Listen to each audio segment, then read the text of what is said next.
বক্তারা কি ফেরেশতা না মানুষ? মানুষ যদি বক্তারা হয়ে থাকে তো আল্লাহ নবী সুনান তিরমিজি হাদিস নাম্বার 2499 বলছে কুল্লু বানি আদম খাত্তাউন, প্রত্যেকটা আদম সন্তান ভুলকারী, সে ভুল করবে নিশ্চিত। যে বক্তা বলে আমি ভুল করিনি, ও মানুষের বাচ্চা না, ও শয়তানের বাচ্চা। কারণ আল্লাহ নবীর কথা কখনো মিথ্যা হতে পারে না। নবী বলছে কুল্লু বানি আদম খাত্তাউন, আদম সন্তান মাত্রই সে ভুল করবে। তাই যে দাবি করবে আমার কোনো ভুল নেই, আর আপনারা যদি মনে করেন যে না আমি কোনো ভুল করতে পারি না, আপনারা কোনো ভুলের মধ্যে আছে, মানুষ হলেই 100% সে ভুল করবে নিশ্চিত। এটা নিয়েই আপনাকে আলোচনা শুনতে হবে। আর আমার ভুল ধরার জন্য উৎপেতে বসে থাকেন। কি কথা বললাম বলেন? আমি ভুল করব, আর এটা আপনি খাতা কলমে লিখে রাখেন।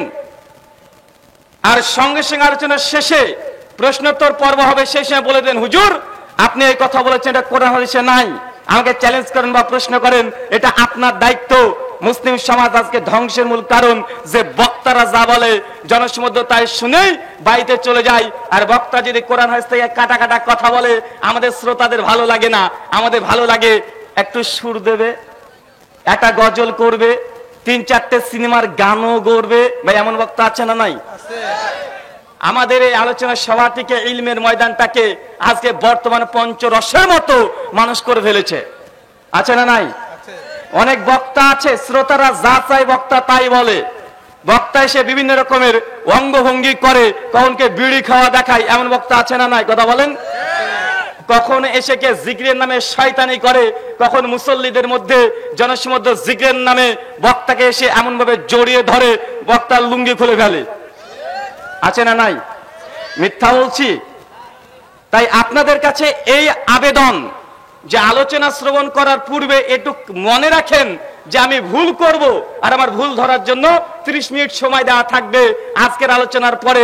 কালকে যেন চায়ের দোকান গরম না হয়। কি কথা বললাম? চায়ের দোকান গরম করার দরকার নেই, এখানে সমাধান ইনশাআল্লাহ হয়ে যাবে। আলোচ্য বিষয় মাযহাব এবং তাকলিদ। মাযহাব এটা একটা আরবি শব্দ, মিসবাহ লুগাত মিম পরিচ্ছেদের 1635 নম্বর পৃষ্ঠা। এর অনুবাদ করা হয়েছে বাংলাতে মাযহাব মানে পথ, মাযহাব মানে পন্থা, মাযহাব মানে রাস্তা। কি বললাম? কথা বলেন। মাযহাব মানে পথ, যেটাকে চলার পথ বলা হয়। এর দৃষ্টান্ত আছে সুনান আবু দাউদ কিতাবুত তাহারাত হাদিস নাম্বার 1। হাদিস নাম্বার কত? 1। মুগিরা বিন শুবা রাদিয়াল্লাহু তাআলা আনহু তিনি হাদিস বর্ণনা করছেন। তিনি বলছেন ইজা যাহাবাল মাযহাবা বা আবাদা। আল্লাহর নবী যখন পায়খানায় গমন করতেন, ইজা যাহাবা আল মাযহাবা বা আবাদা, যখন তিনি পায়খানা করবেন মনে করতেন, অনেক দূরে যেতেন, মানে চলার রাস্তাকে হাদিসের ভাষাতে কি বলা হয়েছে? কথা বলেন। মাযহাব মানে চলার পথ, রাস্তা, তরিকা, পথ, পন্থা। এটার আরবি থেকে বাংলা করলে হয় পথ বা পদ্ধতি, আরবিতে বলা হয় মাযহাব। আর তাকলিদ এটা এসেছে মূলত, যদি বাংলাতে করি একটু শরঈ অর্থে, যে কোনো পশু, কোনো চতুষ্পদ জন্তুর গলাতে আমরা বেড়ি দিই কি দেই না? কথা বলেন। যখন কুরবানি কেনেন একটা লাল ফিতে দিয়ে দেন না? লাল ফিতে দিয়ে দেন, তারপরে চতুষ্পদ জন্তুকে তার মালিক যেই দিকে টানে সেই দিকে পশুটা চলতে বাধ্য, নিজের ইচ্ছার কোনো মতান্তর বা নিজের ইচ্ছে মতো চলতে পারে না। এই যে একটা পশুর গলার মধ্যে একটা ফিতা লাগিয়ে দিয়েছেন, দড়ি লাগিয়ে দিয়েছেন, এটাকে বলা হয় কিলাদা। আর যে এই কিলাদা পড়েছে আর অন্ধ অনুসরণ করছে, এটাকে বলা হয় তাকলিদ। কথা কি আমার বুঝতে পারছেন? মনে হচ্ছে কথা খুব কঠিন হয়ে যাচ্ছে। আমি আগে বলেছি আলোচনা কঠিন হতে পারে, তবে একদম শুনতে হবে। কেননা মুসলিম উম্মাহ গোটা বিশ্ব জগতে আজ নির্যাতিত, নিষ্পেষিত, লাঞ্ছিত, বঞ্চিত, পদদলিত। গোটা বিশ্ব জগতে মুসলিমদের সংখ্যা মোটে কম নয়, প্রায় 170 কোটি আমরা মুসলিম আছি। কত কোটি? কথা বলেন। 170 কোটি আমরা মুসলিম। টাইমস অফ ইন্ডিয়া গোটা বিশ্ব জগতের আন্তর্জাতিক লেভেলের ইংলিশ পত্রিকা 2015 সালে 13 অক্টোবর পৃষ্ঠা নম্বর 19 ডান দিকে শেষের দিকে একটা আর্টিকেল ছাপিয়েছে।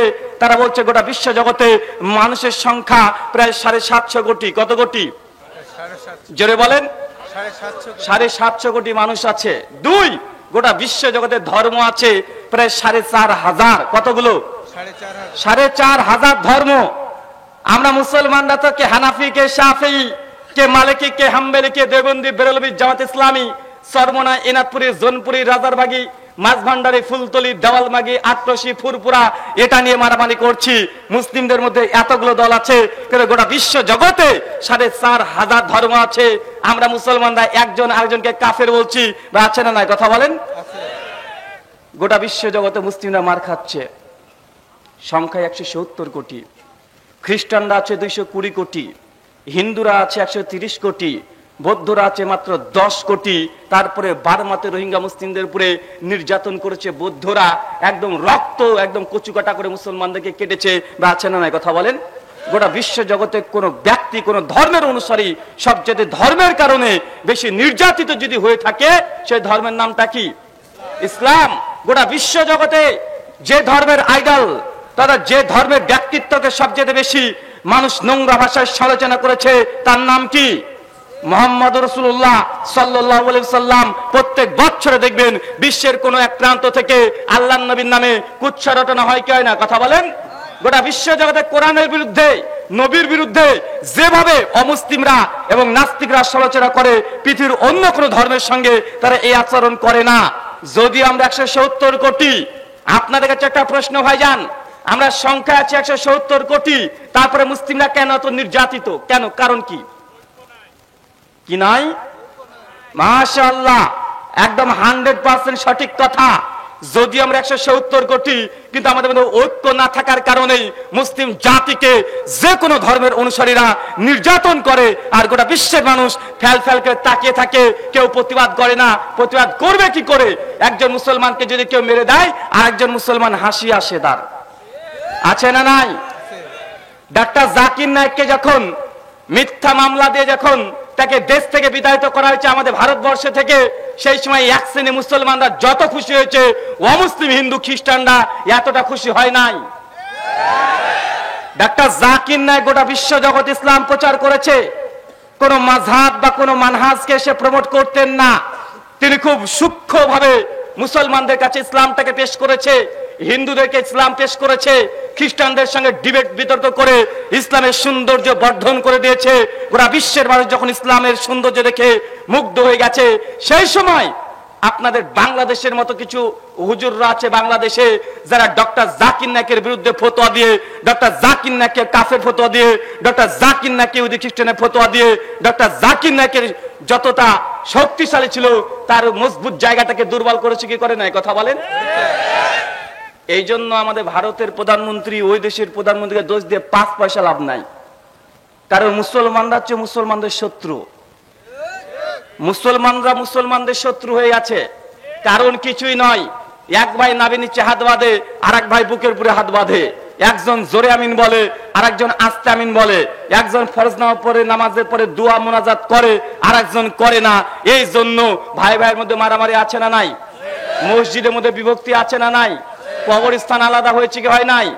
অনেক ইমাম সাহেব আছে, তাকে মসজিদ থেকে তাড়িয়ে দেওয়া হয়েছে, কারণ সে সম্মিলিত মোনাজাত করে না। এর দৃষ্টান্ত আছে না নাই? শুধু 8 টাকার তারাবি না 20 টাকাত, এটা নিয়ে ভোলার মতো জায়গাতে মসজিদকে আগুন দিয়ে জ্বালিয়ে দিয়েছে কোন হিন্দু না মুসলমান? ভাই, আমি কারো পক্ষে বিপক্ষে নয়, জাস্ট নিজেদের আত্মসমালোচনা করছি। কোন অমুসলিম করতে আসে নাই।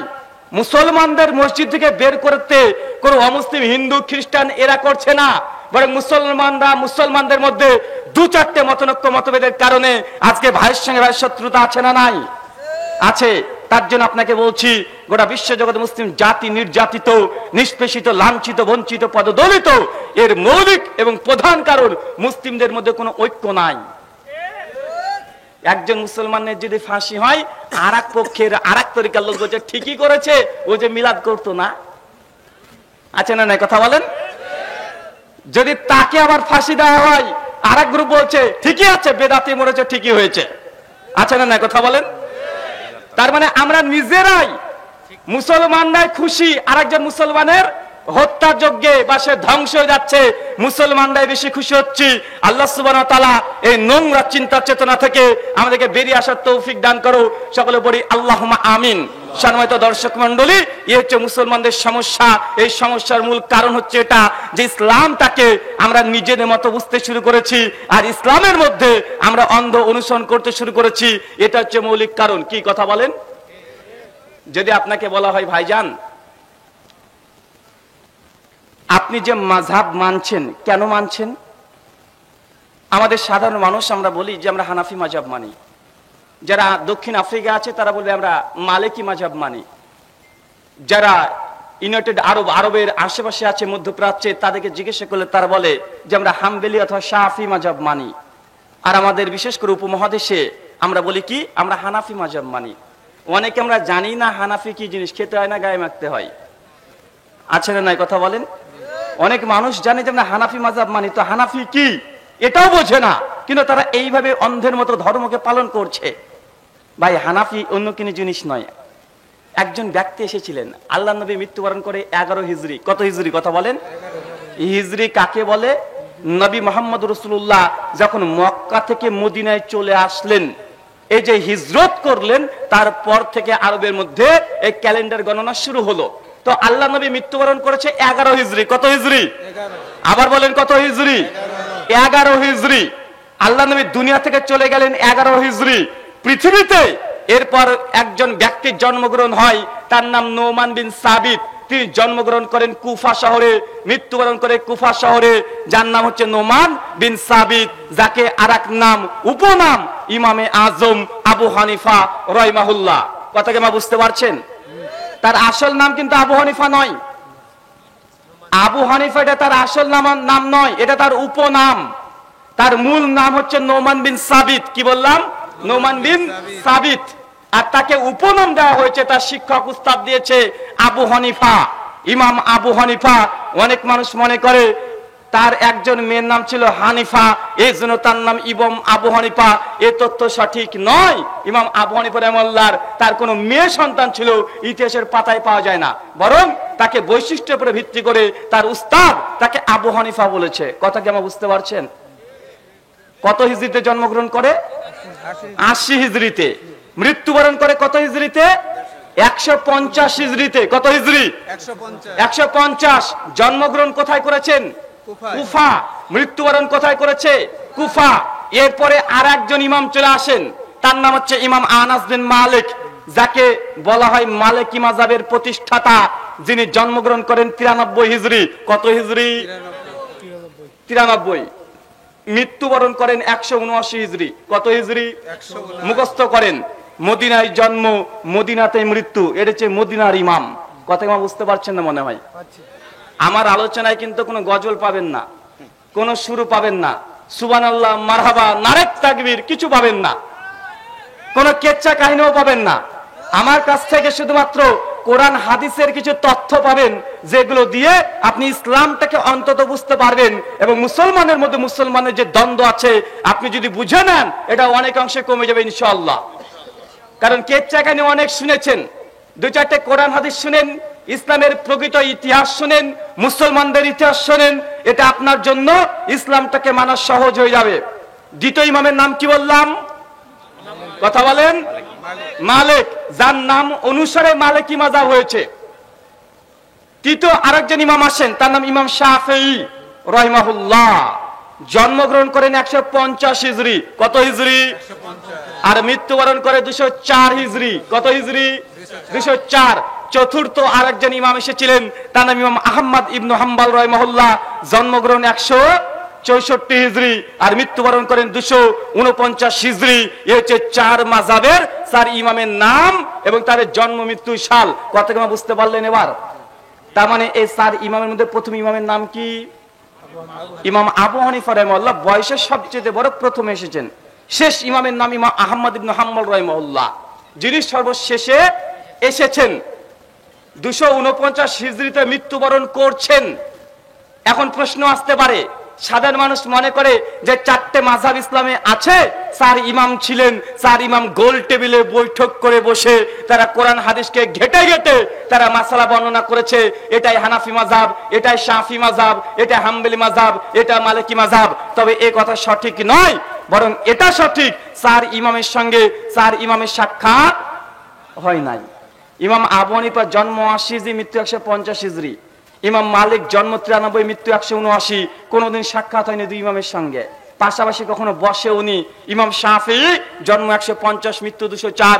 ইমাম আহমদ ইবনে হাম্বল জন্ম 164, মৃত্যু হচ্ছে 1249 4 ইমাম যে একসঙ্গে পেয়েছে এমন কিছু ঘটে নাই, বরং একজন ইমাম দুজন ইমাম একসঙ্গে ছিল, তো সাক্ষাৎ তাদের খুব বেশি হয় নাই। কেন এক একজন এক এক জায়গাকার, কে কুফার মধ্যে আছে, কে দিকে বাসরার মধ্যে আছে, কে মদিনার মধ্যে আছে, কে মক্কার এই সাইডে আছে। এই জন্য এই সৌভাগ্য তাদের হয় নাই যে 4 জন ইমাম একসঙ্গে বসে কোরআন হাদিসকে রিসার্চ গবেষণা করে একটা সিদ্ধান্ত দেবে, এমন সুযোগ হয় নাই। এখন প্রশ্ন, আল্লাহর নবীর একটা হাদিস আছে সুনান তিরমিজি, হাদিস নাম্বার 2691 এবং 2192, কিতাবুল ফিতান। মুআবিয়া ইবনে কুররাতা তার পিতার সঙ্গে হাদিস বর্ণনা করে তিনি বলছেন, ইজা ফাসাদুল শাম ফালা খায়রা ফিকুম লা তাজালু তায়ফাতুন মিন উম্মতি মানসুরিন লা ইয়াজুরুহুম মান খাযালাহুম হাত্তা তাকুমুস সাআত। আল্লাহর নবী একটা ভবিষ্যৎবাণী করেছে। কি ভবিষ্যৎবাণী? যে আমার এই উম্মতের মধ্যে লা তাজালু তায়ফাতুন, আমার এই উম্মতের মধ্যে একটা হকপন্থী জামাত থাকবে। কি বললাম, কথা বলেন? একটা হকপন্থী জামাত থাকবে। লা তাজালু তায়ফাতুন, তায়ফা এক বচন না বহু বচন? এক বচন, মানে একটা জামাত থাকবে, 4-5টা জামাত থাকবে না, 4-5টা দল থাকবে না। আল্লাহ নবী বলছেন তায়ফাতুন, একটাই দল থাকবে, আলাল হক, তারা হকের উপরে প্রতিষ্ঠিত থাকবে। এখন আমাদের প্রশ্ন যে আল্লাহর নবী বললেন আমার এই উম্মতের মধ্যে একটা হকপন্থী জামাত থাকবে, যারা সত্যের উপরে প্রতিষ্ঠিত থাকবে, হকের উপরে প্রতিষ্ঠিত থাকবে। এখন হকপন্থী জামাত আপনি কিভাবে বুঝবেন? হক কারা? সকলে তো হকপন্থীর দাবি করছে কি করছে না, কথা বলেন? সবাই বলছে আমরা হকপন্থী জামাত। যে মিলাদ করছে সেও বলছে আমরা আহলুস সুন্নাহ ওয়াল জামাত। যারা মিলাদ করে না তাদেরকে কাফের বলছে। যারা চরমনায় আছে তারা এনাদপুরীকে কাফের বলছে, এনাদপুরীরা চরমনাকে কাফের বলছে। এর সঙ্গে বিরোধিতা, ওর সঙ্গে বিরোধিতা। মুসলমান এখন বিভ্রান্ত। এখন আমরা আসলে কোন পথে যাব? আল্লাহর নবী এই কথার উত্তর দিয়ে গেছেন সুনান আবু দাউদ কিতাবুস সুন্নাহ হাদিস নাম্বার 4597, সুনান তিরমিজি হাদিস নাম্বার 2676। আল্লাহর নবী বলছেন আমার মৃত্যুর পর ইখতিলাফুন কাসীরা, আমার উম্মতের মধ্যে অজস্র মতনৈক্য মতভেদ হবে। দেখেন আল্লাহর নবী বলছেন, আল্লাহ নবী বলছেন আমার মৃত্যুর পরে ওই উম্মতের মধ্যে অজস্র মতনৈক্য হবে, ইখতিলাফুন কাসীরা, বড় বড় মতনৈক্য হবে, অনেক বড় বড় মতনৈক্য হবে। আল্লাহ নবী তখনই বলছেন ফালাইকুম বিসুন্নতি। যখন ইখতিলাফ দেখবে, মতনৈক্য দেখবে, কি করবে? পীরের কাছে দৌড়বে, আলেমের কাছে দৌড়তে চলে যাবে। কোন বড় হুজুর কে কি বলছে এটা দেখবে। নবী বলছে ফালাইকুম বিসুন্নতি, তখন আমার সুন্নাতকে আঁকড়ে ধরো। দেখো আমার সুন্নাতকে তোমরা আঁকড়ে ধরো। ও সুন্নাতে খোলাফা রাশিদিন ওয়া মাহদিন, এবং এরপরে আমার 4 খলিফাকে ছুঁয়ে গেলাম, তারা যে সুন্নাত দিয়েছে এই সুন্নাতকে আঁকড়ে ধরো। আল্লাহর নবী আমাদের সমাধান দিয়ে দিচ্ছেন যে উম্মতের মধ্যে ইখতিলাফ ঘটবে, ইখতিলাফ মতনৈক্য মতভেদ হবে, তবে এর সমাধান কোথায় আছে? পীরের দরগায় না রাসূলের সুন্নাতে? কথা বলেন। রাসূলের সুন্নাহ। দ্বিতীয় রাসূলের সুন্নাহ যদি না পান, চলে যেতে হবে 4 খলিফার মধ্যে সুন্নাত প্রমাণিত আছে কি নেই। যদি থাকে খলিফাদের আনুগত্য অনুসরণ করতে হবে, তবে ইখতিলাফ দ্রবিত হতে পারে। মুয়াত্তা মালিক হাদিস নাম্বার 1664, আল্লাহ নবী বলছেন তারাকতু ফিকুম আমরাইন, আমি তোমাদের মধ্যে 2টো জিনিস ছেড়ে গেলাম। কয়টা? ফি আমরাইন, এক বচন না দ্বিবচন না বহু বচন? দ্বিবচন। আল্লাহ নবী বলছেন আমি তোমাদের মধ্যে 2টো জিনিস ছেড়ে গেলাম। এক, কিতাব আল্লাহ, আল্লাহর কিতাব মানে আল কোরআন, ওয়া সুন্নাতে রাসূলিহি, আমার নবীর সুন্নাত তথা আমার সুন্নাত। আল্লাহ নবী বলেছেন 2টো জিনিসকে আঁকড়ে ধরো, কখনোই তোমরা পথভ্রষ্ট গোমরা হবে না। কয়টা জিনিস? 2টা জিনিসকে আঁকড়ে ধরলে আল্লাহর নবী বলছেন কখনো পথভ্রষ্ট গোমরা হবে না। মুয়াত্তা মালিকের এই হাদিস আর এই তিরমিজি আবু দাউদের হাদিস, আল্লাহ নবী বলছে ফালাইকুম বিসুন্নতি, আমার সুন্নাতকে আঁকড়ে ধরো, সুন্নাতে খোলাফা রাশিদিন এবং খলিফাদের সুন্নাতকে আঁকড়ে ধরো। তার মানে বোঝা গেল 3টে জিনিস পাওয়া গেল টোটাল। এক, কিতাব আল্লাহ, আল্লাহ আতুবর দ্বারা উদ্দেশ্য হচ্ছে 1/3। চাচার যদি 60 হয় আমার হবে 20, এরকম বোঝানোর চেষ্টা। তো চাচার আমি অর্ধেক বয়সের, চাচা এখন নামাজ পড়ছে, সালাত আদায় করছে মসজিদে, আমি কাদের সঙ্গে কাঁধ লাগিয়ে দিচ্ছি আর নামাজের পায়ের সঙ্গে পা লাগিয়ে দিচ্ছি। এক শ্রেণীর মানুষ বলছে দেখো ছেলে কত বড় বিয়াদব, এত বড় বয়স্ক বুজুর্গ ব্যক্তির পায়ের সঙ্গে পা থেকে দিচ্ছে, এটাকে বিয়াদবি বলছে কি বলছে না? অথচ হাদিসে আল্লাহর নবী বলেছে যখন কাতারে দাঁড়াবে কাদের সঙ্গে কাঁধ, পায়ের সঙ্গে পা লাগিয়ে দাঁড়াও, দুধের মধ্যে কোনো ফাঁকা যেন না থাকে, ফাঁকা থাকলে ওই দিকে শয়তান প্রবেশ করে। এক শ্রেণীর মানুষ যারা আমল করে না, নবীর এই সুন্নাতকে অস্বীকার করার জন্য, অমান্য করার জন্য তারা শয়তানি যুক্তি পেশ করে বলছে যে তোমরা বলছো যদি মাঝখানে ফাঁকা থেকে শয়তান প্রবেশ করে, আচ্ছা বুঝলাম, এই কাঁধের সঙ্গে কাঁধ লেগে গেল, পায়ের সঙ্গে পা লেগে গেল, ফাঁকা তো এখানে নেই, কিন্তু দুই পায়ের মধ্যে তো ফাঁকা আছে, শয়তান ঢুকবে না? আচ্ছা না, কথা বলেন। দেখেন, আল্লাহ নবীর হাদিস মানবে না কেন? নিজের মাযহাবে নাই এই জন্য, নিজের ইমাম সাহেব বলেনি এই জন্য, এই যে যুক্তি দিয়ে বলছে কাদের সঙ্গে কাঁধ লাগালে তো ফাঁকা থাকলো না, ঠিক আছে, দুই পায়ের মধ্যে ফাঁকা আছে, শয়তান কি ওই দিক দিয়ে প্রবেশ করবে না? বেটা তুমি বুঝতেই পারোনি আল্লাহ নবীর হাদিসের অর্থ। মুহাদ্দিসগণ বলছেন এই শয়তান বলতে কান খাড়া করা শয়তান উদ্দেশ্য নয়। আপনি মনে করছেন কান খাড়া করা শয়তান? জি না, এই শয়তান উদ্দেশ্য কি? 1 মিনিট আপনাকে বললে আপনি বুঝতে পারবেন। উদাহরণস্বরূপ আপনাকে বলি, আপনাদের এলাকার চেয়ারম্যান সাহেব বসেছিল একটু আগে আমার পাশে, জুমার দিন নামাজ পড়তে গেছে মসজিদে, মসজিদের সালাত আদায় করছে, আর একজন রিক্সা চালক, আপনাদের এলাকার গরিব মানুষ, খেতে পায় না, রিক্সা চালিয়ে খায়, যে পোশাকটা পরেছে ছেঁড়া, ঘামের গন্ধ হয়ে গেছে, ও দ্রুত অজু করে এসে দেখছে পেছনে যে জায়গাটা ফাঁকা আছে একদম আপনাদের চেয়ারম্যানের পাশের জায়গা থেকে দাঁড়িয়ে পড়েছে, আর কাঁধের সঙ্গে কাঁধে, পায়ের সঙ্গে পা লাগিয়ে নামাজ পড়তে শুরু করেছে। আর আপনার চেয়ারম্যানের মনটা হচ্ছে কে রে, কে পাশে দাঁড়ালো, ভ্যানালা, চি কে দাঁড়ালো, মানে এই যে একটা কেমন কেমন যদি করে না, এটা হচ্ছে শয়তান। কথাকে বোঝা যায়? আল্লাহর নবী শয়তান বলার উদ্দেশ্যে এটা না যে কান খাড়া করা শয়তান চলে আসবে নামাজের মধ্যে। মানে আপনি একজন রাজা, আপনার পাশে দাঁড়িয়ে ফকির যদি থাকে, সেও কাঁধের সঙ্গে কাঁধ, পায়ের সঙ্গে পা লাগিয়ে নামাজ পড়বে, এটা ইসলামের বিধান। আর আপনি রাজা হওয়ার কারণে যে মনে মধ্যে কোনো হিংসা চলে আসে, অহংকার চলে আসে, এই অহংকারটা হচ্ছে মূল শয়তান। কথা বোঝা যায় না? কারণ ইসলাম যখন মসজিদে ঢুকে গেছেন, কে চেয়ারম্যান, কে প্রধানমন্ত্রী, কে বড় আল্লামা, কে বড় পীর, কে বড় বুজুর্গ, কোনো পরিচয় নেই। যখনই আল্লাহু আকবার তাকবীর পড়ে গেছে, এটা ফকিরের যা মর্যাদা, দেশের প্রধানমন্ত্রীর একই মর্যাদা, একটাই নাম, আরবিতে বলা হয় আব্দুল্লাহ, বাংলা হচ্ছে আল্লাহর গোলাম। যখনই তাকবীর পড়ে গেছে, কোনো পরিচয় নেই, কে রাজা কে বাদশা, ইসলাম 5 পয়সা দাম দেয় নাই। এই জন্য তো বেলাল রাদিয়াল্লাহু তাআলার মতো কুচকুচে কালো, দেখতে মোটেও ভালো না, দক্ষিণ আফ্রিকার মানুষ, নাকগুলো ভোতা, এমন একজন ব্যক্তিকে আল্লাহর নবীর মসজিদের সর্বপ্রথম মুয়াজ্জিন বানানো হয়েছিল। কিন্তু কেউ যদি রে বেলাল তুই দেখতে ভালো না, তুই কেন আযান দিবি, যা মসজিদে যাব না। যদি এমন তোমার অন্তর করে, তোমার অন্তরে শয়তান আছে, তোমার অন্তরে শয়তান কাজ করছে। তা আল্লাহর নবী বলছে কাঁধের সঙ্গে কাঁধে, পায়ের সঙ্গে পা লাগিয়ে দাঁড়াও, কাতারটাকে সোজা করো, মাঝখানে করে যেন ফাঁকা না থাকে, মাঝখানে ফাঁকা থাকলে শয়তান প্রবেশ করে। মানে এই যে আপনাকে বললাম অহংকার চলে আসতে পারে, যে আমার পাশে ছোট লোকের বাচ্চা বসে আছে, আমি এত বড় কোটিপতি, আমার পাশে দাঁড়িয়েছে, এমন অন্তরে আসলে এটা হচ্ছে শয়তান। আল্লাহ সুবহানাহু ওয়া তাআলা তুমি এই কথাগুলোকে বোঝার তৌফিক দান করো, সকলে পড়ি আল্লাহুম্মা আমিন। সম্মানিত দর্শক মণ্ডলী, এই সুন্নাতকে জীবন্ত করা দরকার আছে না নাই? তারপরে আমি আউসাদ হাদিস নাম্বার 1859, সনদ হাসান, আল্লাহর নবী বলছে এমন একটা সময় তোমাদের উপরে অতিবাহিত হবে, যে সময় আমার সুন্নাতকে মানুষ মেরে ফেলবে, আমার সুন্নাতের উপরে আমল করবে না। ওই সময় আমার সুন্নাতকে যদি আঁকড়ে ধরো, তবে তোমরা 50 জন শহীদের মর্যাদা পাবে। কতজন? 50 জন শহীদের। এখন আমাদের সমাজে আছে, যখন কাতার করবে 4 ইঞ্চি ফাঁকা রাখবে, বা আছে না নাই, কথা বলেন? 4 ইঞ্চি ফাঁকা রেখে নামাজ পড়বে। একটা দুঃখজনক হলেও কথা বলতে ইচ্ছে করে, কিছুদিন আগে আপনাদের বাংলাদেশের একজন বক্তা আছে, নাম নেব, বাংলাদেশের গরিবের আবু হানিফা নামে পরিচিত, এখন নাম হচ্ছে রেজাউল করিম আবরার। নাম শুনেছেন? কারা কারা চেনেন? উনি সোশ্যাল মিডিয়াকে গরম করে দিয়েছেন, সব জায়গায় আহলে হাদিসদেরকে চ্যালেঞ্জ করে বেড়াচ্ছেন, এটা চ্যালেঞ্জ ওটা চ্যালেঞ্জ। আমরা চ্যালেঞ্জ ওরা করছে, কিন্তু যারা চ্যালেঞ্জ গ্রহণ করে তাদের সঙ্গে বসার তার হিম্মত পর্যন্ত নাই।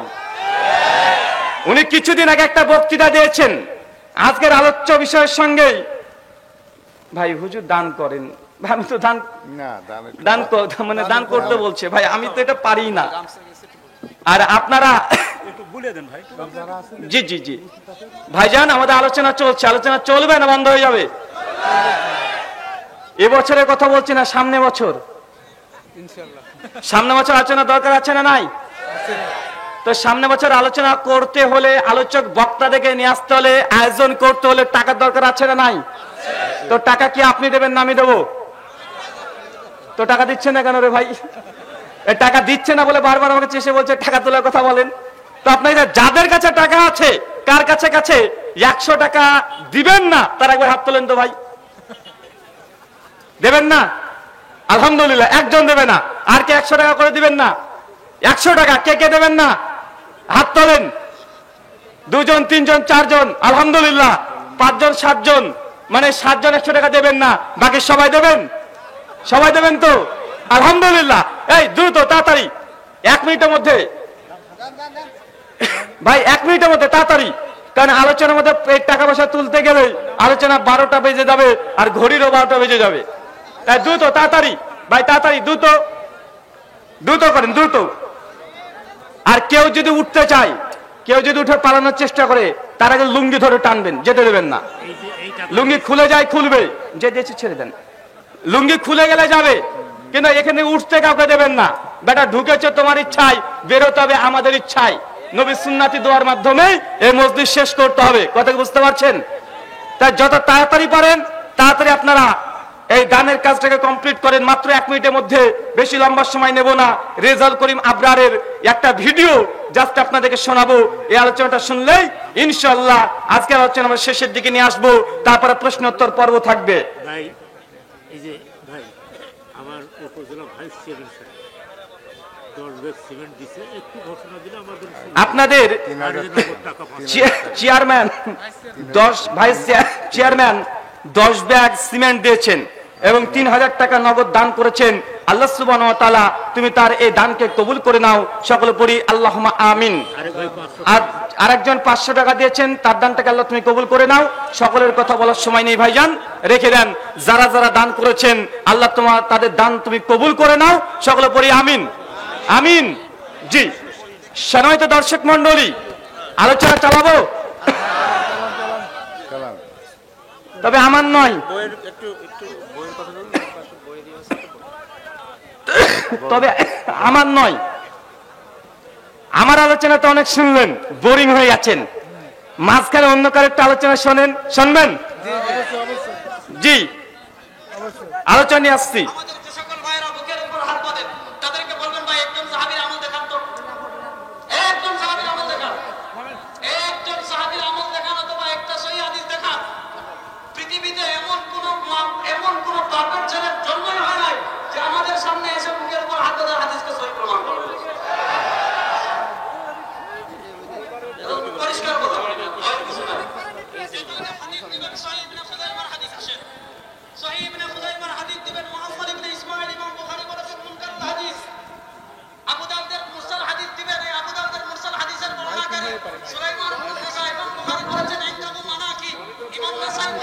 মাইকটা দূর বলাচ্ছি।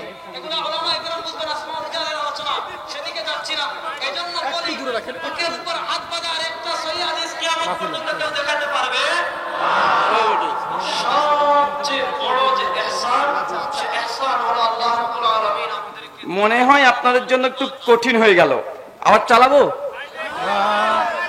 এই বক্তার নাম হচ্ছে রেজাউল করিম আবরার, যাকে মানুষ নাম দিয়েছে গরিবের আবু হানিফা আর গরিবের তাকি উসমানী। তো তার আলোচনা একটু শুনে নেন, তার ভাষাগুলো দেখেন, আর ভাষা শোনার পরে এই কথারই জবাবটা দেব। ক্যামেরাম্যান যারা আছেন তার রেকর্ড করবেন। উনি যেমন চ্যালেঞ্জ দিয়েছে, আমি তার চ্যালেঞ্জ অ্যাকসেপ্ট করব, পাল্টা একটা চ্যালেঞ্জ দেব। যদি দম থাকে আমার সামনে 1 মিনিটের জন্য বসে যেন। জি, আমি আলোচনাটা আরেকবার চালাই যেন বুঝতে পারেন, কথাগুলো ভালো করে শুনবেন। জি, আমাদের যে সকল ভাইরা বুকের উপর হাত বাঁধে তাদেরকে বলবেন ভাই একজন সাহাবীর আমল দেখান তো, একজন সাহাবীর আমল দেখান, একজন সাহাবীর আমল দেখান অথবা একটা সহিহ হাদিস দেখান। পৃথিবীতে এমন কোন বাপের ছেলের জন্মই হয় নাই যে আমাদের সামনে এসে বুকের উপর হাত বাঁধে হাদিসকে সহিহ প্রমাণ করবে। পরিষ্কার কথা বলি না, ভয় কিছু নাই। যে দুইটা হাদিস দিবেন, সহিহ ইবনে খুযাইমার হাদিস আছে, সহিহ ইবনে খুযাইমার হাদিস দিবেন মুহাম্মদ ইবনে ইসমাঈল। আচ্ছা, মাত্র 1 মিনিটে 8টা মিথ্যাচার আছে এখানে। 1 মিনিট কথার মধ্যে 8টা চিটিংবাজি কথা আছে। উনি প্রথম দাবি করেছেন যে একজন সাহাবীর আমল দিতে হবে যে বুকের উপরে হাত বেঁধেছে, যদি দেখাতে পারি সে নাকি আহলে হাদিস হয়ে যাবে।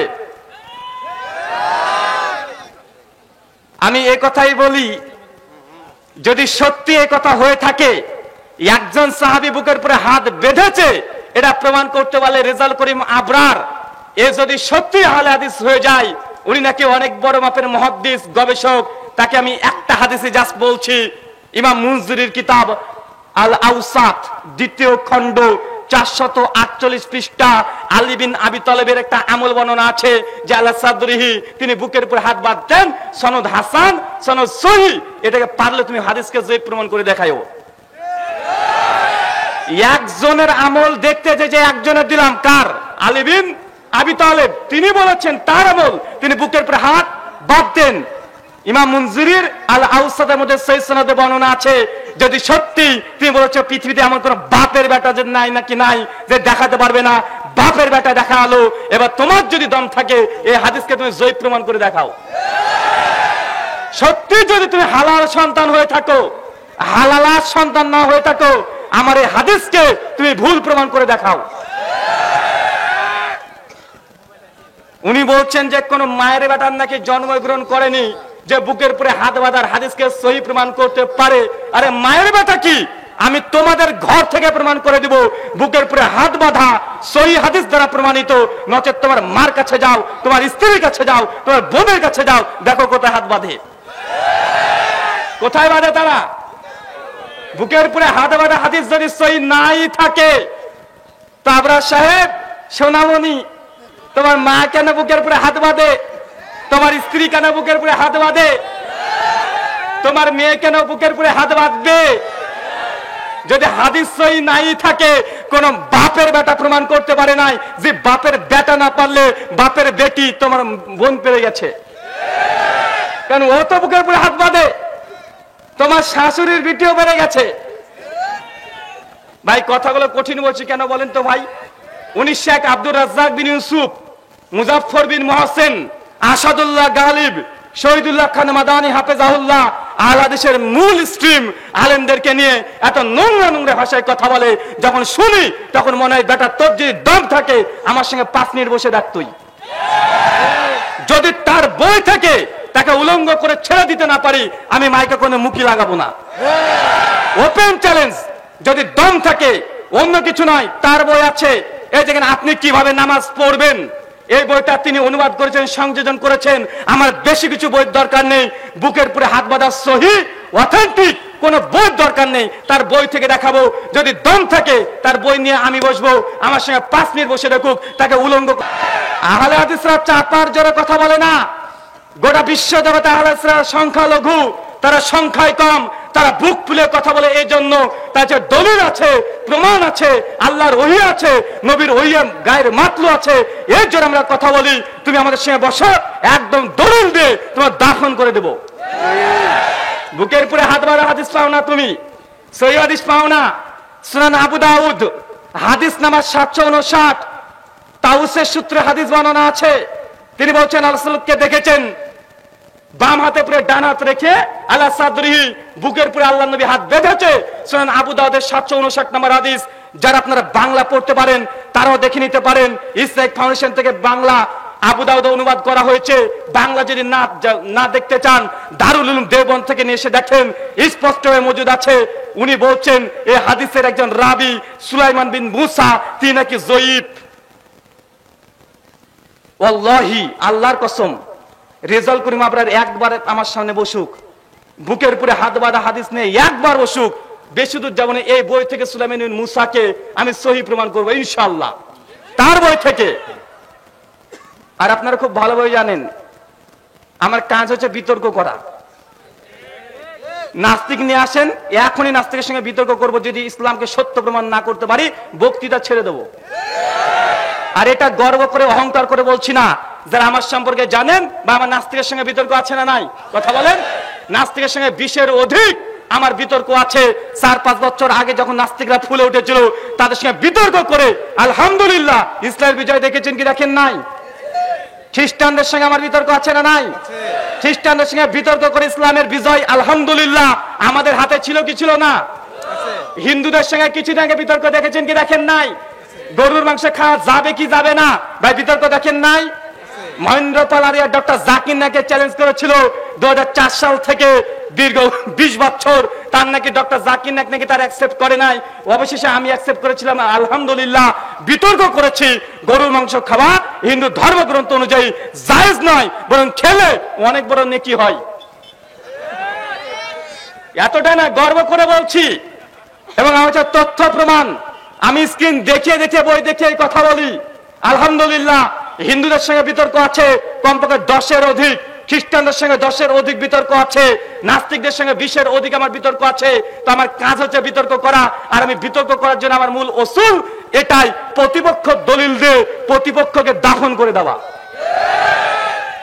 যখন খ্রিস্টানদের সঙ্গে বিতর্ক করি, কোরআন নিই না, আমি বাইবেল থেকে কাজ চালিয়ে দিই। ওরাই অস্ত্র নিয়ে আসবে, ওদের অস্ত্র দিয়ে জবাই করে দেব। মানে এই জবাই গলা কাটা নয়, তার আদর্শকে জবাই করে দেব। হিন্দুদের সঙ্গে যখন বিতর্ক হয়, কোরআন আমি নিই না। হিন্দুদের সঙ্গে বিতর্ক করার সময় তাদের রামায়ণ, তাদের মহাভারত, তাদের উপনিষদ, তাদের স্মৃতিশাস্ত্র, তাদের শ্রুতিশাস্ত্র, তাদের বেদ, তাদের উপনিষদ, তাদের পুরাণ, তাদের উপপুরাণ, তাদের নিরুক্ত, তাদের যাজ্ঞবল সংহিতা, তাদের পরাশর সংহিতা, তাদের অনেক বড় বড় সংহিতা আছে। এইগুলো দিয়ে তাদেরকে বিতর্ক করি। আমার অসুর হচ্ছে এটা, বিরোধীকে খণ্ডন করো বিরোধীদের অস্ত্র দিয়ে। রেজাউল করিম আবরার সত্যি যদি বললো না করে বাপের বেটার জন্মগ্রহণ হয় নাই, আমি বাপের বেটা, তুমি যদি বাপের বেটা হও, তোমার বই নিয়ে 5 মিনিট আমার সঙ্গে বসো, 5 মিনিট। আর তুমি বসতে বাধ্য, বইটা কিনতে আমার 230 টাকা লেগেছে। বেটা বেটা তোমার বই 230 টাকা দিয়ে কিনেছি, আমি ভুল পেয়েছি, আমার সঙ্গে তুমি বসবো না মানে? তাই টাকা ফেরত দাও, টাকা ফেরত তোমাকে দিতেই হবে। চিটিংবাজি চলবে না। একটা কথা আর একটা বলে দিই, এই বইটা রেজাউল করিম আবরারের 95 নম্বর পৃষ্ঠা। কত পৃষ্ঠা কথা বলেন? 95 নম্বর পৃষ্ঠা। দেখেন বইটা, আপনি কিভাবে নামাজ পড়বেন। আমি রেজাউল করিম আবরারকে এই জন্য বলি চিটিংবাজ। চিটিংবাজ এই জন্য, হাদিস নাকি মুজাফফর বিন হোসেন কাটছেট করে, আর এই চিটিংবাজ এমন কিছু হাদিস নিয়ে এসেছে যে হাদিসের গ্রন্থে নাই, কিন্তু রেফারেন্স দিয়ে রেখে দিয়েছে। একটা দৃষ্টান্ত দেব। তার বই আপনি কিভাবে নামাজ পড়বেন। যারা মিডিয়ার ভাইরা আছেন, জুম করে নেন, বড় বড় করে জুম করেন। জুম করেন তো ভাই, জুম করেন। আর আমি আগেই বলেছি, দুই দিকে দিচ্ছি, দুই দিকে দিচ্ছি ভাই, দুই দিকে দেব। আর আমি এটা বলছি যে আমার কথা যদি ভুল প্রমাণ করতে পারে, চ্যালেঞ্জ আমারও থাকবে। এই দেখেন তার বইয়ের 95 নম্বর পৃষ্ঠা, 95 নম্বর পৃষ্ঠা, হালকা করে দাগানো আছে। পাশে আমাদের সাইকে বসে আছে, আমি পড়ছি, দেখেন কি লিখেছেন। উনি বলছেন, তার বইয়ের 195 নম্বর পৃষ্ঠা, হাদিস নম্বর 127। দেখেন হযরত ঠিক আছে কিনা। হযরত আনাস রাদিয়াল্লাহু তাআলা আনহু বলেন, 3টে জিনিস আখলাকে নববী। কি বললাম? 3টে জিনিস আখলাকে নববী। 1, ইফতার তাড়াতাড়ি করা। কি বললাম? রেজাউল করিম আবরার বলছে 3টে জিনিস আখলাকে নববী। তার মধ্যে 1 হচ্ছে ইফতার তাড়াতাড়ি করা। তো বেটা, তোমাদের ইসলামিক ফাউন্ডেশন থেকে কেন ঘোষণা দেওয়া হয় সূর্য ডোবারও 3 থেকে 4 মিনিট পরে ইফতার করো? চিটিংবাজ, কথা ঠিক লেগেছে, আমল করো না, এর জন্য তোকে চিটিংবাজ বলি। 2, সাহারিতে বিলম্ব করা, মানে সেহরি কি করতে বিলম্ব করতে হবে, ওরা পারলে ফজর ঠেকিয়ে দেয়। 3, এখানে লিখছে দেখেন, নামাজের ডান হাতকে বাম হাতের ওপরে রাখা। আরবি একটা শব্দ আছে দেখেন এখানে, ওয়াজাহু ইয়ামিনিহি আলা শিমালি। এই শব্দ লেখার পরে বলছে তাহাতাসসুরা, আছে না নয় আরবিতে? যারা আছেন তারা যুক্ত জুম করে দেখে নেন, আরবিতে যে তাহাতাসসুরা, মানে 3 নম্বরটা হচ্ছে বাম হাতের উপরে ডান হাত রেখে নাভির নিচে বাঁধা। কোথায় কথা বলেন? বলতে 3টে জিনিস নবীদের সুন্নাত ছিল, আখলাক ছিল। 1, দ্রুত ইফতার করা। 2, সাহারি করা বিলম্ব করে। 3, নাভির নিচে হাত বাঁধা। আরবিতে নিয়ে এসেছে, বেটাটা চিটিংবাজি করেছে, রেফারেন্স দিয়েছে 158 নম্বর টিকাতে 158 লিখছে মাজমুজ জাওয়াইদ হাদিস নাম্বার 2611 দারুল ফিকির বৈরত থেকে ছাপা। দেখেন প্রকাশনীর নাম দিয়েছে, বলছে এই হাদিসটা কোথায় আছে, নাবিনী চাঁদ বাঁধা মাজমুজ জাওয়াইদ হাদিস নাম্বার 2611, এটা হচ্ছে দারুল ফিকির বৈরত থেকে ছাপা, প্রকাশনীর নাম দিয়েছে। বেটা প্রকাশনীর নাম দিয়ে চিটিংবাজি করেছে। চ্যালেঞ্জ করলাম, ও যদি হালাল সন্তান হয়ে থাকে মাজমুজ জাওয়াইদ থেকে হাদিস দেখাবে। নাই এই হাদিস মাজমুজ জাওয়াইদের নাই। যদি দেখাতে পারে আমি চ্যালেঞ্জ করে বললাম জিন্দেগি তার বক্তৃতা দেব না। আনাস বিন মালিক থেকে এই সনদে এই মতনে এই হাদিস নাম্বারে এই প্রকাশনী থেকে যেইভাবে দিয়েছে, যদি রেজাল করিম আবরার কেন তার 14 গোষ্ঠী যদি এই হাদিস যদি এইবার সনদ মতো নিয়ে আসতে পারে, আমি বক্তৃতা ছেড়ে দেবো। দেখি তুমি কত বড় বাপের বেটা। তুমি আব্দুর রাজ্জাক বিন ইউসুফকে সূরা ফাতিহা চ্যালেঞ্জ দাও, এখানে চিটিংবাজি এটা এক ধরনের। কেন আব্দুল্লাহকে দাও না তার ছেলেকে? আব্দুর রাজ্জাককে সূরা ফাতিহা চ্যালেঞ্জ কেন? তার বেটা আছে তো, আছে না নাই? কথা বলেন। তার 3 বেটা আছে। আব্দুর রাজ্জাক বিন ইউসুফকে সূরা ফাতিহা চ্যালেঞ্জ দাও, তার 3 বেটা আছে। 3 বেটার সামনে একবার বসে রাখো, সূরা ফাতিহা তোমার কিরাত ভালো না তাদের কিরাত ভালো, এরা তোমাকে ভালো করে দেখিয়ে দেবে। ডক্টর জাকির নাকি সূরা ফাতিহা চ্যালেঞ্জ দেয়, যখন কিছু পারে না কিরাত কর, এটা কর, ওটা কর, কিন্তু যে পারে তাকে আবার ওই চ্যালেঞ্জ দিবে না। ভুল করেও বিষ পান করবে, আব্দুল্লাহকে জীবনে বলবে না তোকে সূরা ফাতিহা চ্যালেঞ্জ দিলাম, জিন্দেগিতে দেবে না। আব্দুর রাজ্জাক বিন ইউসুফ এবং আমার কিরাতের মধ্যে টুটি বিচ্যুটি হয়, এটা তো আমরা স্বীকারই করি রে ভাই। জড়তাটা থাকে, অনেক মানুষের জড়তা থাকে, শুদ্ধ উচ্চারণ হয় না। আমি প্রায় 23 বছরের পরে এই আরবি নিয়ে চর্চা করেছি, তাই আমার কিরাত আর যে ছোট কাল থেকে শিখে আসছে তার কিরাতের মধ্যে পার্থক্য হবে না? কথা বলেন। অবশ্যই হবে, যে কারি আছেন তারা জানেন যে হবে। কিন্তু আমাদেরকে চ্যালেঞ্জ সূরা ফাতিহা পড়ার, বেটা তুমি যে বই লিখেছো এই বই নিয়ে আমার সঙ্গে বসে দেখো, আমি আগে বলেছি উলঙ্গ করে ছেড়ে দেবো ইনশাআল্লাহ। আর এই হাদিস আনাস থেকে যে বইয়ের নাম দিয়েছো মাজমুজ জাওয়াইদে, তোমাকে দেখাতে হবে, নচেত তুমি যেই ভাষাতে বলো ওরে দাজ্জাল, এ দাজ্জাল তুমি হয়ে যাবে। কারণ তুমি মুজাফফর বিন মুহসিনকে অনেকবার দাজ্জাল বলেছো, বাটপার বলেছো, আর মুজাফফর বিন মুহসিন নাকি জালাশের কবলে রাসূলুল্লাহ সালাত বই নাকি খেয়ানত করেছে। বেটা ও যদি খেয়ানত করে তুমি সিটিংবাজি করেছো। এই বইয়ের এত পরিমাণে মিথ্যা হাদিস লিখেছে, ওয়াল্লাহি হাদিসের বইয়ে নাই, কিন্তু শব্দ যুক্ত করে দিয়েছে। যেন একটু আগে দেখালাম, তাতাসরা শব্দ কিন্তু মাজমুজ জাওয়াইদে নাই আনাস থেকে, এটা ওই নিজে আরবি ঢুকিয়ে দিয়েছে। আরবি জানে, আরবি ঢুকিয়ে দিয়েছে। আরেকটা হাদিস যদি দেখাই, এটা ভালো কথা, রিজাল কোন অর্ডার কিন্তু প্রশংসা করব। ছেলেটা খুব ভালো, অনেক ভালো, কিউট, একদম কিউট, লক্ষ্মী সোনা আমার। একটা ভালো কথা লিখেছে ভাইজান, এই যে তাকে ধন্যবাদ দেওয়া উচিত। কাছে পেলে কি আর করতাম, হাতে একটা চুম্বন করতাম, অন্য কথায় ভাবিয়েন না। মুনাজাত প্রসঙ্গে লিখেছে, সম্মিলিত মুনাজাত। কি বলেন? নামাজ শেষে সম্মিলিত মুনাজাত।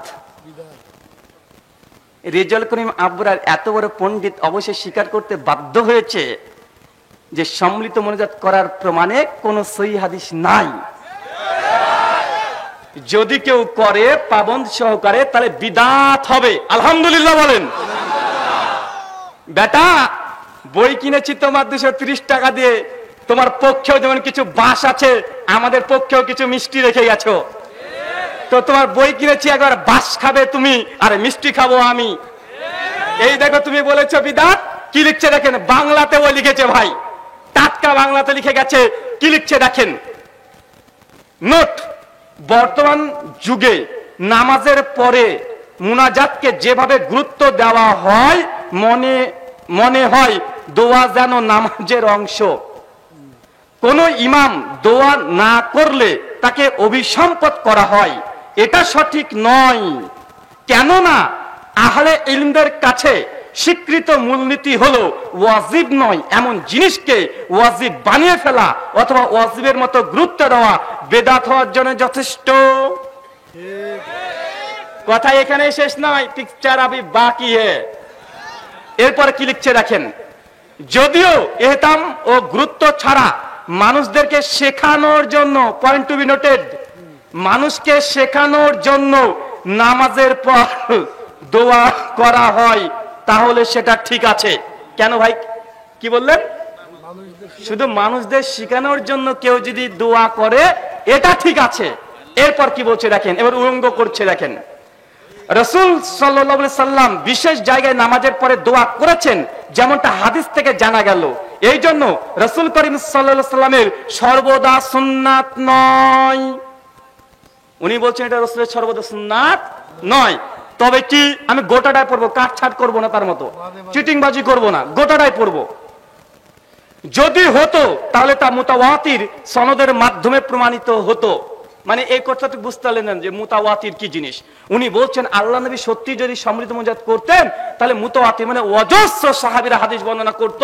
বুখারী, মুসলিম, আবু দাউদ, তিরমিজি, ইবনে মাজাহ, নাসাই, বাইহাকি, দারমি, দারকুতনি, মুসনাদে হুমায়দি, মুসনাদে শাফি, মুসনাদে সিরাজ, ইমাম বাগাবী শারুস সুন্নাহ, এতগুলো হাদিসের কিতাবে এগুলো চলে আসতো, কিন্তু নাই। কেন? আল্লাহ নবী এটা কন্টিনিউয়াসলি করেনি, এটা প্রমাণিত সুন্নাত নয়। এরপর তিনি তার উস্তাদ গুরুর কথা নিয়ে আসছেন, তার নাম হচ্ছে আল্লামা ইউসুফ বান্নুরি রাহিমাহুল্লাহ, পাকিস্তানের দেওবন্দীদের বিখ্যাত আলেম। তার ফতোয়া এসেছে মারিফুস সুনান 3য় খণ্ড 409 পৃষ্ঠা থেকে। তিনি সিদ্ধান্ত দিচ্ছেন, দেখেন সম্মিলিত মুনাজাত বিদআত না সুন্নাত। তিনি এখানে ফতোয়া নিয়ে এসেছেন, দেখছেন কি বলছেন। অনেক শহরে ফরজ নামাজের পর হাত তুলে দোয়া করার প্রচলন হয়ে গেছে, রাসূলের যুগে এটা প্রমাণিত নয়। দেখেন, রাসূলের যুগে এটা প্রমাণিত নয়। ফরজ নামাজের শেষে সম্মিলিত মুনাজাত রাসূলের যুগে প্রমাণিত নয়। আমার কথা না, আবরারের কথা। শুধু আবরার নাই, আবরারের দাদা উস্তাদ, তার কথা ইউসুফ বান্নুরি, হানাফি দেওবন্দীদের বড় বিখ্যাত পাকিস্তানের আলেম। তিনি বলছেন আল্লাহর নবী থেকে ফরজ নামাজের শেষে সম্মিলিত মুনাজাত প্রমাণিত নেই। তাই হানাফি, দেওবন্দি আর বেরলভী যারা এখন মুনাজাতের পক্ষে দলিল দিচ্ছে, তুমি কোথাকার হনু? তুমি কে? তোমার দাদা উস্তাদ বলছে নাই, প্রমাণ নাই। তুমি যদি দলিল দাও, জানতে হয় হাদিসগুলো জাল। 2 নম্বর, বিশেষ করে পাবন্দি সঙ্গে। তবে হ্যাঁ, ফরজ নামাজের পর অনেক দোয়ার কথা প্রমাণিত আছে, কিন্তু সেগুলোতে হাত তোলার কথা নাই।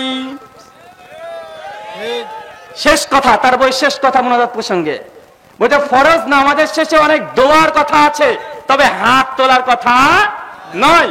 এই জন্য বলেছি যে রেজাল করিম আবরার খুব কিউট, একদম কিউটের ডিব্বা। মাঝখানে কয়েকটা সত্য কথাও বলেছে, কেননা এখানে তিনি প্রমাণ করতে সক্ষম হন নাই কোন সহিহ সনদে যে আল্লাহ রাসূল ফরজ নামাজ শেষে সম্মিলিত মুনাজাত করেছে, এটা প্রমাণ দিতে পারেনি। অবশ্যই নোট লিখে তিনি বলছেন অবশ্যই এটা কেউ পাবন্দি সহকারে করলে এটা বিদআত হবে। মানে আস্তে আস্তে বেটা আহলে হাদিস হওয়ার চেষ্টা করছে। ধন্যবাদ। আহলে হাদিস হতেই হবে। আহলে হাদিস তুমি না হয়ে যাবে কোথায়? আমাদের কাছে আসো। যখনই তুমি কোরআন হাদিস নিয়ে গবেষণা করতে শুরু করেছো, আলহামদুলিল্লাহ, তুই যখন মুজাফফর বিন মুহসিনের 20 খানা ভিডিওর জবাব দিয়েছিল তার বইয়ের, পাল্টা আমিও জবাব দিয়েছি কি দিই নাই? কথা বলেন। আমার একটা জবাব খণ্ডন করতে পারে নাই। একটা ভিডিও খণ্ডন করতে চেয়েছিল, তারাবি আর তাহাজ্জুদ একই নামাজ না ভিন্ন নামাজ। আমি যখন পাল্টা একটা জবাব দিয়েছি, বেটা মুখ বন্ধ হয়ে গেছে। 2 বছর আগে মুখ আর খুলতে পারেনি, প্যারালাইসিস, একদম মুখ বন্ধ হয়ে গেছে। আর এই কথা আমি এমনি বলি না, আর আমি কাউকে রাগানোর উদ্দেশ্যে বলি না। তুমি যেই ঢঙে কথা বলেছো না, কোনো বাপের বেটা নাই। বাপের বেটা হলে তুমি একবার বসে তোমার বইটাকে নিয়ে। আল্লাহ সুবহানাহু ওয়া তাআলা এই কথাগুলো তুমি বোঝার তৌফিক দান করো। সকলে পড়ি আল্লাহুম্মা আমিন। সম্মানিত দর্শক মণ্ডলী, বিশেষ দ্রষ্টব্য, এবছরে আমার বিশেষ কিছু বই বের হয়েছে। অনেকে ফোন করেন, ভাই বই কোথায় পাবো? ভাই বই ইন্ডিয়াতে ছাপানো হয় না, বইগুলো সবগুলো নিয়ে আসা হয়েছে। বাদিকে আছে না, যে বাদিকে বাম পাশে আছে। আর যে বইগুলো আছে, বইগুলো প্রত্যেকটা ইনশাআল্লাহ রেফারেন্স ভিত্তিক। এবছরের সবচেয়ে চমৎকার, যেটা আমার কাছে সবচেয়ে ভালো লেগেছে যে বইটা, এবং আমি অনেক সাধনা করে বইটা লিখেছি, বইটার নাম ইসলাম আদর্শ না কলঙ্ক। কি বললাম?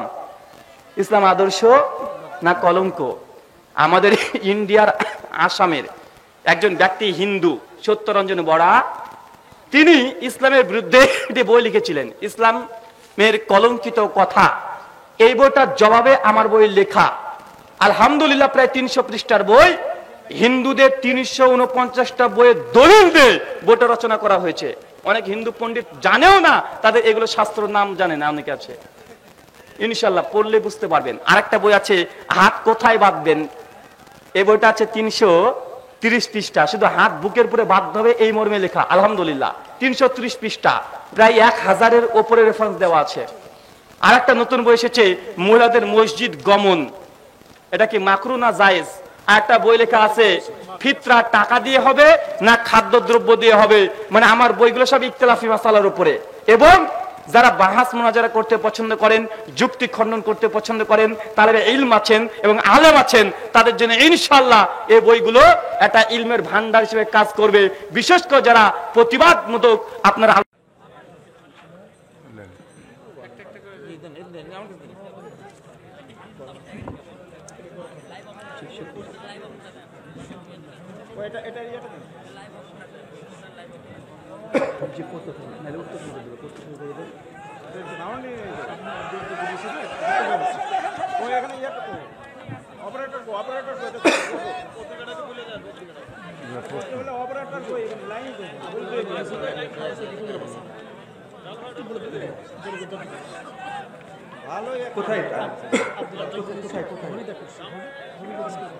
একটি ঘোষণা, হরিদা খলসি স্কুল মাঠ, নলডাঙ্গা, নাটোর, বাদ আসর থেকে শেখ আব্দুর রাজ্জাক বিন ইউসুফ হাফেজাহুল্লাহর একটা ইসলামী সম্মেলন আছে। তারিখ 27 নভেম্বর 2022 রবিবার। স্থান হরিদা খলসি স্কুল মাঠ, নলডাঙ্গা, নাটোর। জি দ্রুত। 2023 সালে সারা বিশ্বে দুর্ভিক্ষ হবে, এই অবস্থায় মুসলমানদের করণীয় কি? বাহ, 2023 সালে সারা বিশ্বে নাকি দুর্ভিক্ষ হবে, এই অবস্থায় মুসলিমদের করণীয় কি? তো যে হুজুর বলেছে 2023 সালে গোটা বিশ্বের মধ্যে দুর্ভিক্ষ আসবে, ও হুজুর সমস্যা বলেছে, সমাধানটা তার কাছেই নিয়েন। তুই সমস্যা দেখাবা, সমাধান দেবে না, তাই ভাই সমস্যা যখন তুমি দেখাবে সমাধান তুমি দেবে। এইসব কথার পেছনে ছুটবেন না, গায়েবী খবর কেউ দিতে পারে না। আর যদি দুর্ভিক্ষ আসে, না খেয়ে ঘরের কোণার মধ্যে চলে যান। আল্লাহর নবী বলেছে, সহিহ বুখারী 6668 নম্বর হাদিস, হুযায়ফা বিন ইয়ামান রাদিয়াল্লাহু তাআলা আনহু তিনি হাদিস বর্ণনা করছে। আল্লাহ রাসূল বলছেন, আল্লাহর রাসূল আমরা এখন ভালো অবস্থায় আছি, এর চেয়ে খারাপ ধোঁয়াশ অবস্থায় কি থাকতে পারবো বা আমাদের জীবনে আসবে? আল্লাহ রাসূল বলছে, জি হ্যাঁ আসবে। বারবার কথা বলতে বলতে আল্লাহর নবী কে বলছেন, শেষে আল্লাহ নবী বলছেন, যদি এই মতো অবস্থায় আসে তুমি জঙ্গলে চলে যাও, গাছের শিকড় ধরে কামড়ে পড়ে থাকো আর আল্লাহর ইবাদত করো। যে দুর্ভিক্ষ নেমে আসে, আপনি আল্লাহর ইবাদতে বিন্দু পরিমাণে ঘাটতি করবেন না। ইবাদতই পারে সমস্ত বালা মুসিবতকে দূর করে দিতে। শুকরিয়া।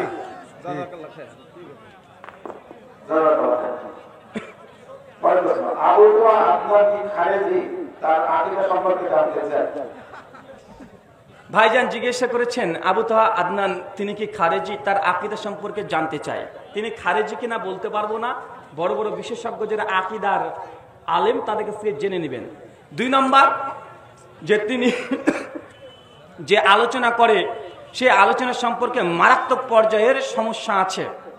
বিশেষ করে আখরি জামান প্রসঙ্গে যে আলোচনাগুলো করছে, অধিকাংশই এই ব্যাখ্যাগুলো সালাফদের বিরুদ্ধে ব্যাখ্যা গিয়েছে। আর এই ব্যাখ্যাগুলো তার নিজেরও নয়, এটা ইমরান নাজির হোসাইনের বইয়ের থেকে তিনি পড়ে এই কথাগুলো বাংলাভাষী মানুষের কাছে প্রচার করছে, যেগুলোর অধিকাংশ অংশে ভুল, যা একাধিক আলোচকদের বক্তৃতা এবং লেখনী থেকে ফুটে উঠেছে। আপনি কি রেজাল্ট করেন আবরারের সাথে বাহাসে বলবেন? তোমার আবরারকে জাস্ট বলে দিও, যদি বুকে দম থাকে আমার সঙ্গে 5 মিনিট জোরে সময় দেয়, অন্য কিছু নয়, তার বইটা নিয়েই। আগে বলেছি, আজ যদি বসতে চাই দিন রাত 24 ঘন্টা ওপেন উন্মুক্ত, আমি বসতে রাজি আছি। শুধু রেজাউল করিম আবরার নয়, তাদের দেওবন্দি আকীদার যত আলেম আছে সবগুলোকে নিয়ে আসেন, আহলে হাদিসের একটা মাসালা রাখেন, আমি একাই থাকবো, গোটা দেওবন্দকে ভারত থেকে তুলে নিয়ে আসেন, তাও আমার কোনো সমস্যা নাই। এটা গর্ব করে বলি না, যেদিন থেকে আলোচনা ফিল্ডে নেমেছি সেই দিন থেকে বলছি। একবার তুমি ভুল করে বসে দেখো না, আর উনি জানেন যে ভুল, এই ভুলটা তিনি করবেন না। আল্লাহ সুবহানাহু ওয়া তাআলা তাকে তুমি হেদায়েত দান করো, সকলে বলি আল্লাহুম্মা আমিন। আপনি বলেন হিন্দু বলে কোনো ধর্ম নাই, তাহলে কাবার ঘরে মূর্তি পূজা কিভাবে আসলো, যা ইব্রাহিম আলাইহিস সালাম ভেঙেছিল? ভাইজান প্রশ্ন করেছেন, ভাই আলোচনা কি শেষ করে দেব? এই যে মাছ থেকে উঠছে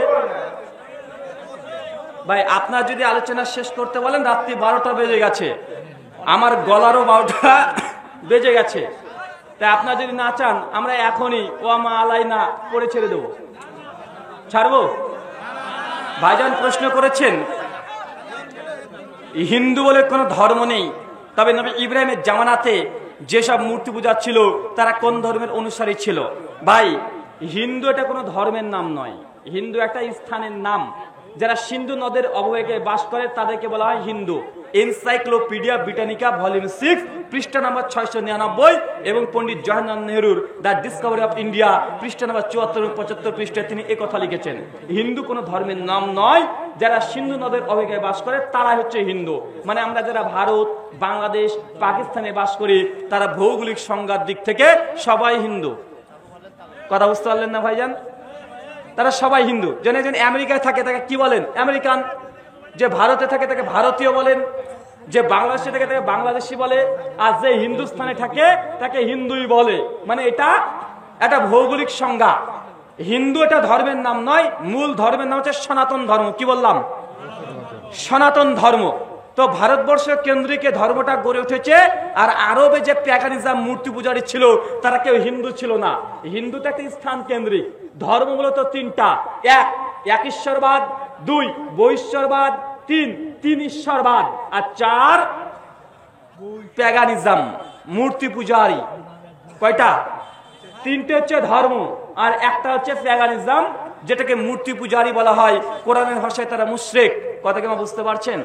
ধর্মের কোয়ালিটি 4টেই হয়, এর বেশি নয়। এ বিষয়ে ডিটেল জানার জন্য আমার বই আছে ইসলাম আদর্শ না কলঙ্ক, অভিযোগ নাম্বার 9, হিন্দু ধর্মের তত্ত্ব এবং তার নথিপত্র। এর উপরে একটা 15 পৃষ্ঠা আর্টিকেল লেখা আছে, হিন্দু ধর্মটা কিভাবে আবিষ্কার হলো, ডিটেল আলোচনা করা আছে, বইটা থেকে পড়ে নিতে পারেন। মুসলিমদের মধ্যে 72 দল হবে, তার মধ্যে একটি দল জান্নাতে যাবে, তাহলে আহলে হাদিসের মধ্যে এত দল কেন?